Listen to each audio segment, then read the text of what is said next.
Kula Vinaka, this is Pacific Waves from RNZ Pacific. I'm Susana Suisuiki. Coming up, PNG watchdog says there's much more to do following disgraced lawyer Paul Paraka being jailed. Also, the reasons why they haven't enrolled to vote, they feel like it doesn't change anything. A survey in South Auckland finds out how its residents are feeling in the lead up to Election Day. And later, the only Pacific team to reach Rugby World Cup quarterfinals are feeling confident, even in the face of personal losses. Transparency International Papua New Guinea says there's still much to do in the wake of the sentencing of disgraced lawyer Paul Paraka on misappropriation charges. Paraka, who had operated his own eponymous law firm, one of the largest in PNG, was convicted of swindling 162 million kina, that's about $46 million in government funds between 2007 and 2011. TIPNG's Peter Ayitsi told Don Wiseman it's a significant outcome, but not the end of the matter. Correct, Don. There's much work still to be done. Well, the sentencing is an outcome of that lengthy court process, which has now at least delivered some significant sort of outcome with respect to the public's interest in the matter. But as TIPNG has made statements, it now requires the agencies of state to essentially follow through on many of the recommendations and findings that came out of that originating commission of inquiry. So really it's for those agencies to ask those questions. Okay, where is the money now? Where are those payments that went through this complex structure that was created through Paul Paraka's law firm? And who are the individuals that perhaps were beneficiaries of that money through that network? And then ask them, perhaps ask those questions to those individuals in terms of what the nature of those payments were. So there's much work still to be done. And is there any sign that it's being done? Look, there's statements made today about further arrest of a former Secretary for Finance, and so that suggests that there's further work still, there's further action still underway. But from a public interest point of view, I mean, we at TIPNG will continue to raise those questions and continue to challenge both our political leaders and also the agencies responsible for implementing these findings or investigating these findings until we see some response and some action. On the government side, someone was making decisions there, then surely some heads you would expect within the public service could be expected to roll. You would hope to think so. I mean, in a properly functioning government or properly functioning structure, that would be the case. But unfortunately, a number of our agencies and institutions are unfortunately compromised because of some political influence. And so, as we find in our country, in Papua New Guinea, the wheels of justice turn very slowly, and in some instances, they turn the wrong way. And so we see a perverse outcome, and individuals that possibly have been alleged and possibly have sufficient evidence to prosecute them are let to go scot-free. Now, Papua New Guinea does now have an ICAC, Independent Commission Against Corruption, and the government has announced that it's appointing more commissioners to that ICAC. Not so sure about appointing more commissioners. TIPNG was involved in the recruitment panel to appoint the 3 commissioners. And so there are 3 commissioners now engaged and now on board. There's the chief commissioner and his 2 deputies, which represents the ICAC commission. So they took office, I think, on the 1st of July, and they are very much in place and now establishing or recruiting to establish the operating structure for ICAC. That's the current situation with respect to ICAC. I think TIPNG has put out statements recently just calling on the government to honour its commitment to ICAC and do so by ensuring the ICAC has sufficient operating budget allocated to it in the 2024 national budget. And so that's, for us, as the area that we'll be watching, is to ensure that they are properly funded so that they can implement fully their responsibilities. And how confident are you that will happen? After our statement, the Prime Minister came out publicly at a press conference and indicated that his government would fully fund the work of ICAC. So we'll watch that space very closely. Papua New Guinea wants to put 20 foreign police officers in leadership roles in the local force. The Prime Minister, James Marape, told Parliament this is one of the plans to try and improve law and order in the country. A correspondent in PNG, Scott Waire, told Don Wiseman it's a road the country has been down before with little success. We've already gone through this process with enhanced cooperation agreement when the former government tried to bring in Australian police under the enhanced cooperation agreement. That didn't go down well with a lot of people because they felt that there was a lot of immunity given to Australian police under the arrangement. And I haven't been able to really see the content of the proposed agreements that the Internal Security Minister is talking about. There might be some resistance to it at the political level, but the Enga Governor, Peter Ipatas, has also called for, in previous statements, also called for the intervention of foreign police, at least at the command level and strategic advisory level. We do have some AFP officers within the RPNGC who provide advice from time to time. So this may be an increased arrangement that the Internal Security Minister is looking at. In a large police force, and also given the myriad range of problems that PNG has from a law and order point of view, Yes. Could 20 foreign police actually make a difference? It's always been difficult for foreign police coming to Papua New Guinea because previously, and I draw this parallel from the Enhanced Cooperation Program again, because when we had Australian police here, many within the RPNGC felt that, okay, we have people placed at the strategic level, advisory level, but the actual work is still done by PNG police. So a lot of rank and file police officers were saying, okay, what's the purpose of having Australian police here if security and safety is going to be a concern for them? So that was the narrative that was being presented at the time. It's all part of efforts to improve the country's law and order, and it comes alongside measures that will turn some crimes into terrorist crimes and leave perpetrators of tribal fighting potentially facing 40 years of hard labour.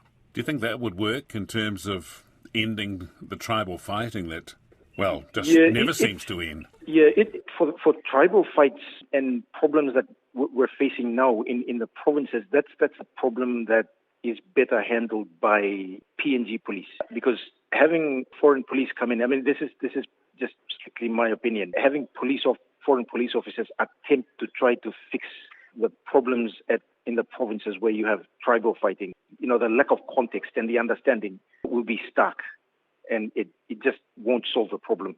The answer is in better resourcing the police in the provinces, better equipping them and giving them that ability to contain situations, to mediate and to allow for convictions of people who are causing the problems. And also there needs to be interventions at a political level. And while there continues to be some intervention, it's just not enough is being done. In New Zealand, a public survey conducted in South Auckland indicates well over half of its residents feel they're being directly affected by cost of living. A total of 525 people participated in the Mood of South Auckland survey. The predominantly Pasifika area of Auckland has recorded low voter turnouts in the past. The general election currently underway ends on October 14th. Whina Whanua spoke with one of the organisers of the survey, Sandra Kailahi. This new survey, what does it reveal? Oh, goodness.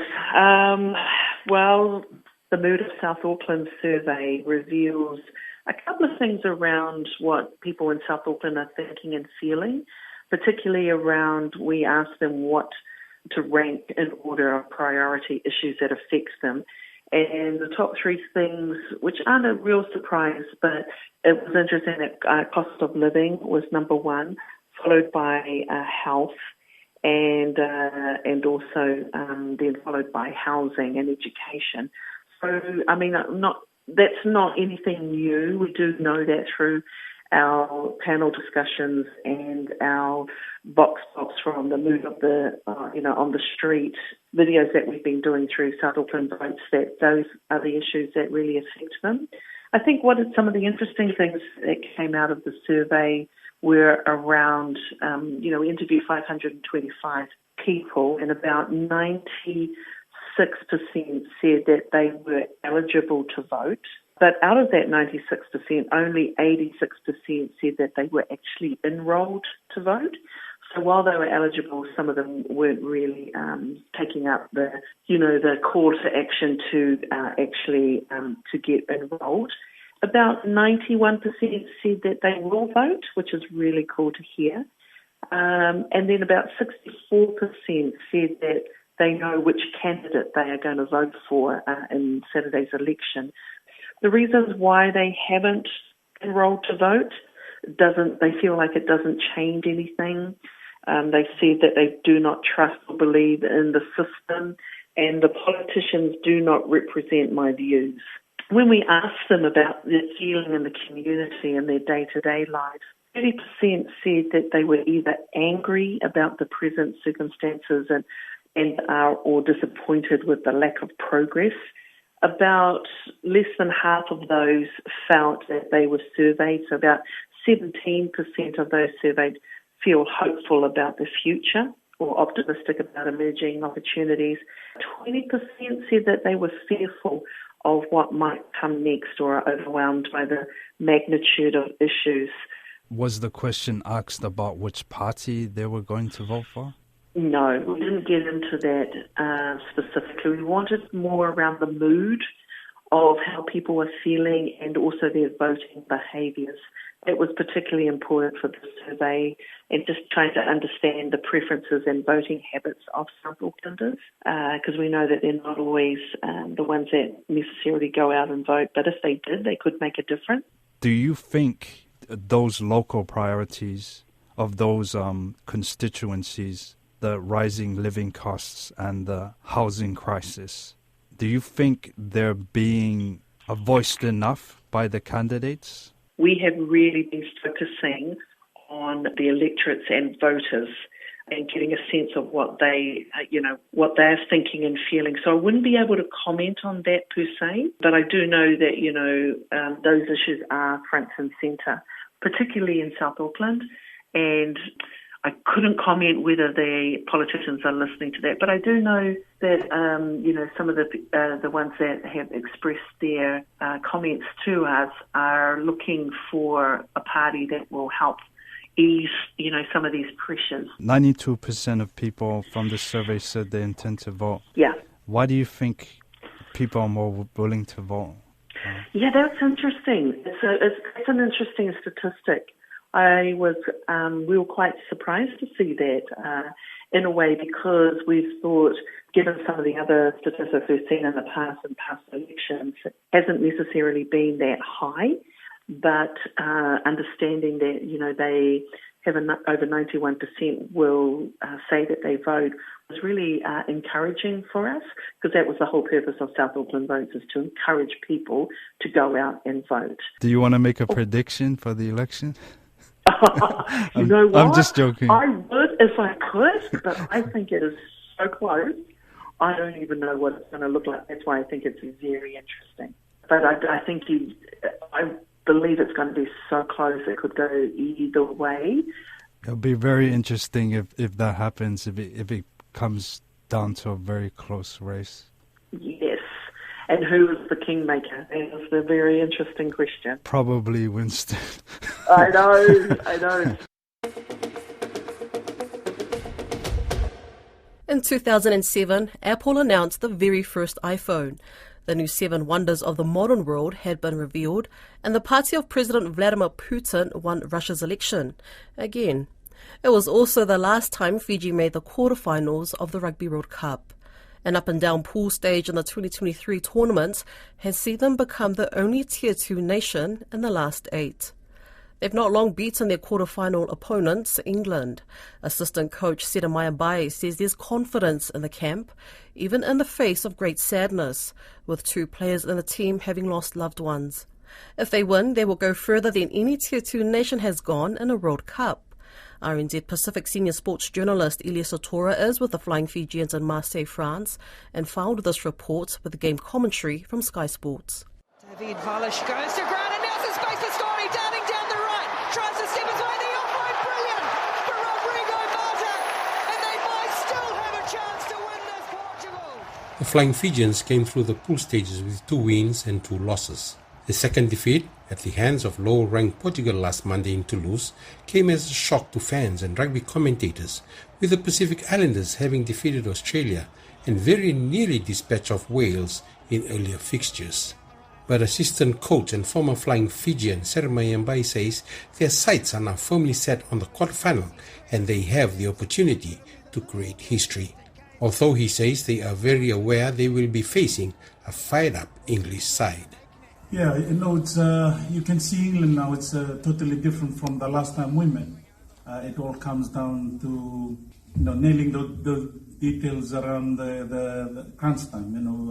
Big games like that where big players stand up. It's gonna be totally different from 7 weeks ago.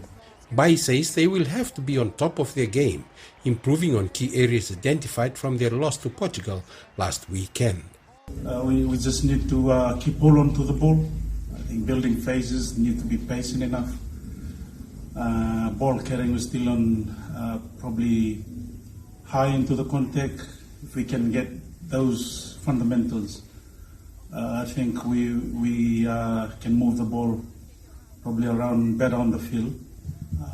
That's probably something we talked about coming out of the last weekend's game. The Fijians love their rugby, and Bai says it means a lot to the country. I think it'll be a 1-week holiday in Fiji. No, it'll be crazy. Rugby means a lot for us in Fiji. It just gives us life, keeps everybody happy, and comes alive, comes together, keeps the country in unity. And through rugby, and I think it's whatever the result, hopefully will make the country proud. Meanwhile, England's number 8, Billy Vunipola, has told World Rugby that flanker Levani Botia will be a tough man to contain. I think the best thing about him is his technique. He's got a very low sense of gravity, and obviously his speed.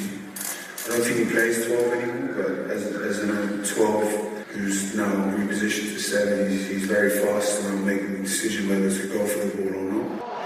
And here's the table. It still means Fiji will go through to a quarterfinal. And former Wallaby David Kempisi has picked the Fijians as winners against England in the quarterfinal clash. He says that's if they start being Fiji again and remember their rugby DNA and play with the freedom their talents need.